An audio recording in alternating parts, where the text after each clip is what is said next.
Welcome to Cameron House Marina. I'm Ruben from Marine Sales Scotland. This is a brand new 2024 Regal 26 Express just delivered from the factory, powered by a Mercruiser 6.2 litre 300 horsepower V8, finished in ebony black with an absolutely surreal Miami blue waterline boot stripe. Hand built in the USA, this premium cruiser is the smallest model in Regal's Express lineup, accommodating 4 overnight in total comfort. Highly manoeuvrable with her bow thruster and dual prop outdrive system, she's an overnight cruiser that retains the capabilities and performance of a bow rider. One of the most common questions that I get asked as a broker when I'm showing people round a boat like this is, Ruben, would you buy it? Would you have one of these yourself? The answer on this, unequivocally, yes. Huge fan of the Regal product. The only boat I've ever owned was a Regal 2000 ESX. What I feel you get with this that trumps other brands, other budget brands, you get comparable Rolls-Royce Bentley style quality. You can see that with the features and the stitching, the design, the layout, all the way throughout the boat. You get all that at a price point that is just marginally more than your relevant budget or entry-level boat builders. As of date of filming today, in February 2024, this is the best value for money Regal 26 Express that's currently available in the UK. There's been no compromise on kit, on spec, on features, on design. We have fully kitted this boat up, ready to go with all the options that we find our customers tend to want to go with. A big one that we should start off with is this fiberglass GRP radar arch. So that's a power tower, so you can press a button on the dash and it will collapse that all the way down just above the windshield splitter. Benefit of doing that for travel, transport, and then also if you're going through the canals, maybe on the Norfolk Broads, the west coast of Ireland as well, you have limited bridge clearance, well that will fold all the way down to just above the radar arch. Starting on the swim platform here, this has all been covered in sea deck with Regal laser engraved into the decal on the right hand side there. Port side we have our reboarding ladder, waste tank pump out, big cleats on either side. There's a tow point, so if you want to tow the kids, the dog, a dinghy, a donut, banana boat, anything behind you, you can do that. Shore power plug-in, water faucet inlet, and then a transom hot and cold shower. You just twist that to start the flow of water. Moving inside, we lift this gate up to shut it across, so if you have pets, that stops anything from flying out the back whilst you are underway. And then if you look at the textiles, the upholstery in here, we've gone for the titanium stitch package, so that gives us this titanium grey upholstery match as well with the carpets. They are just pop in, pop out, so you can remove them, they'll just lift up, and you can see underneath is the GRP non-skid. Blue LED courtesy lights lead us all the way into the cockpit. You've got them again on the fiberglass GRP power tower. Blue underwater lights as well that come fitted with the boat. They're a bit understated now during the sunlight, but in the evening time they're really nice and warm, and you can see them a lot better at night, especially the underwater lights. Now if we just remove this armrest, we can drop that all the way down just like so, and that creates a huge daybed at the back of the boat, so you have unobscured views of the bay behind you. And just look at the width of that, really exaggerates the full beam of the boat. We can then pull it back up again, and there's a storage locker just underneath, and then you would just pop the armrest back in like so, and we can put a table here if you are dining outside. You get a sumo wrestler on either side of the table and the thing wouldn't bend in the middle. It is absolutely solid, one single piece of joinery. If you look at it, there's no sort of chipboard in here, it's not a laminate on the top, a real premium feature. Now if you have your guests here and you want something to drink upstairs, you're going to have to serve them an eviction notice, because the Igloo cool chest lies underneath there. That'll take 34 litres of volume, or 56 cans in layman's terms. Put that back down again. If you then get a little bit loose and you want to lie down and rest your head after a couple drinks, in conjunction with the backrest that drops down, we saw that earlier on, you can turn this into a chaise lounge. There is drinks holders, cup holders built in to the port side just up against the hull, and then if we lift this up again, more storage underneath here, shore power cable for the 230 volt system, and then your battery isolator and some of the 230 volt switches. So the premium textiles, and you can see the finish evident throughout all this quilted stitching, absolutely everywhere that you look. And then our access up onto the bow would be through the centrepiece here. Again, sea deck on the steps, it's grippy underfoot when wet, and then we would just go out, bust this open, and then that takes us up onto the foredeck. We'll cover that later on. You can see the foredeck cushions just up there. Stereo system, we've got speakers all the way throughout the cockpit, also two in the saloon. So there's 4 up here. So onto the helm.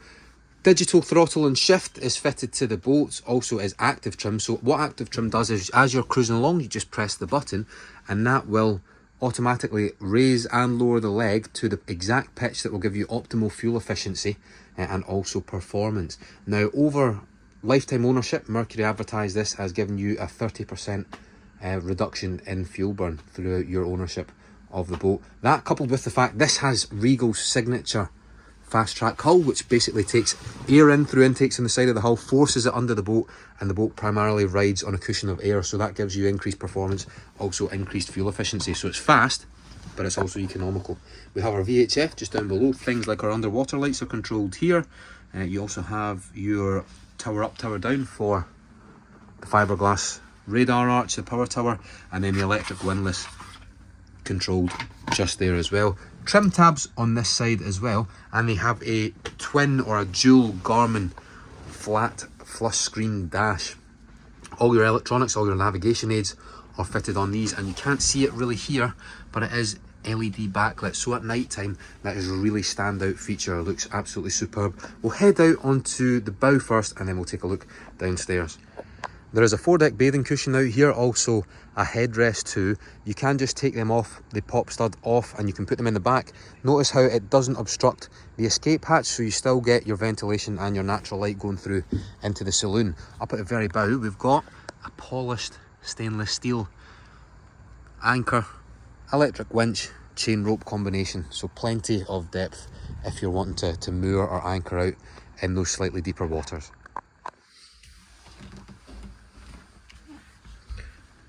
Into the luxurious saloon, we've got our heads here on the left hand side. Forward is the U-shape, also that converts into accommodation galley on the starboard, and then aft is the full beam berth. We'll come on to that in moments few. Ivory upholstery choice here, that is genuine leather. It's really nice, plush and soft to the touch. You can see also the entire top roof lining, the sides, all the vinyls are done in ivory as well. So loads of light in here, nice bright spacious airy feel, plenty of light coming in through the sky hatch as well, and then those panoramic hull side windows overlooking the water too. Big difference between this and the 28 Express is all the floor here and the sides are carpeted, so in the 28 only the bases. This gives it a more homely feel. If you look round the base of the seats, these will all lift up as well to reveal storage underneath. Also your blackout blinds for the likes of the hatches and the windows on either side. Let's take a look first and foremost at the heads. Electric flush toilet. There's a waste tank fitted to the boat. You can also use the overboard discharge system as well. Hot and cold water comes off both the calorifier and also the engine.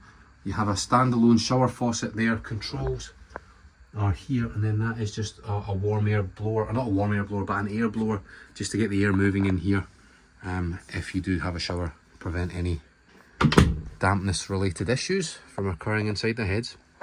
It's universal table, so it's the same one downstairs that goes on up. Speakers built into the bulkhead. Just through there is the anchor locker, and if we sit up at the very bow, looking back, it's super spacious, really nicely finished. And then to convert this into the double bed, the backrests come off of this, the forward section, and this one here, and that will turn this into another accommodation area for two. At its widest it is 6 feet across, at its longest it is 6.5 feet long. Makes it, or puts it on par basically with a UK double bed. It's only going to solve a problem that you will have experienced only if you've been there and worn the t-shirt. If you have ever tried to put a bed up while you're on the water and you've had to carry an extra cushion with you, well, as we all know, space is at already a premium on a boat like this, but the fact that all these will then just go and sit upright against the backrest, they require no extra space. It means you can carry more of the things that matter rather than having to worry about where does my filler cushion and the base plate go. Keeping with those practical features, if you need to access any of the main features of the boat, such as the bow thruster or the fresh water tank, that is just done underneath the floor here with that removable latch or hatch.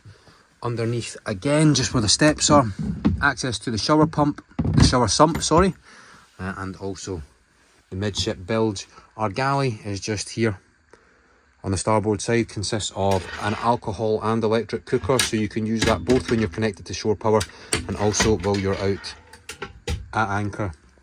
Some shelves for your condiments, your cutlery here, a fusion stereo with Bluetooth connection, microwave oven just above, hot and cold stainless steel sink, fridge with a small freezer compartment as well. We can then put our rubbish or our trash in the bin, which lives in here, and then cutlery can be kept in this drawer too. Battery charger on board and hot water, all controlled by the 230 volt panel. And then underneath is the full beam aft berth or aft cabin.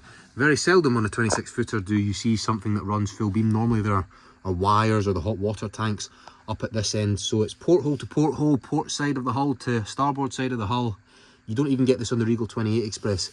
There's a bulkhead there with some cabinets. So a very bespoke and unique feature, loads of space, bright, airy, his and hers reading lights, the portholes open, and then you can also see your waste tank gauge here, some sockets for you, and the on-off for the fresh water system.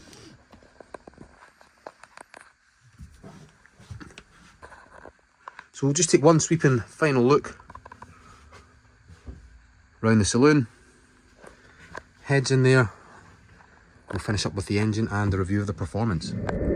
She's propelled by a 6.2 litre 300 horsepower Mercruiser V8 inboard petrol engine, full manufacturer's warranties. A Bravo 3 drive leg with a dual prop outdrive system allows her to exceed speeds of 41-42 miles an hour on our test sail just there, and she's definitely water sports capable thanks to the size of power and the amount of torque delivered. Starboard side you can see is the hot water calorifier. Waste tank is off to port. We've just got some antifreeze in that at the moment.